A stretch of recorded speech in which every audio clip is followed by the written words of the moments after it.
Contrairement aux représentations que les gens peuvent avoir du métier, comme on le disait tout à l'heure, en fait, un conseiller clientèle, c'est un véritable expert dans son domaine.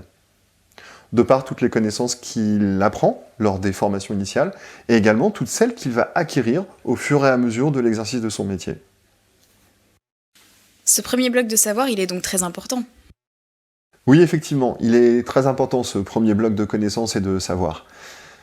Je vais essayer d'aller un petit peu plus loin pour imager en quoi il est important.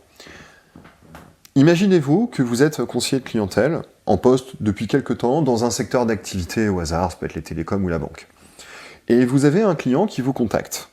Ce client, lambda, en termes de connaissance de son produit, vous allez lui poser une interrogation surprise d'une dizaine de questions, et ces dizaines de questions vont poser sur les caractéristiques des offres, des produits, des services, de tout le catalogue de l'entreprise. Également sur les compatibilités et incompatibilités entre les différentes offres et produits et services. À votre avis, il aurait combien sur 10, ce client lambda aux connaissances moyennes? Il n'aurait pas plus de 2 sur 10. Mais maintenant, posons également ces mêmes questions, cette même interrogation surprise, à un conseiller de clientèle qui est en poste depuis quelque temps. Et pour y répondre, il a accès à la base de connaissances internes dont on parlait tout à l'heure. À votre avis, combien aurait-il sur 10? Il aurait environ 9 ou 10. Il pourrait répondre à toutes les questions. Ce point que nous venons d'aborder est très très important.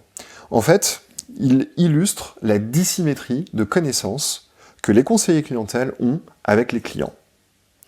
Cette dissymétrie de connaissances peut avoir des répercussions soit positives, quand on en a bien conscience, soit négatives si jamais on l'oublie de par l'exercice du métier au quotidien. On y reviendra un petit peu plus tard dans la formation.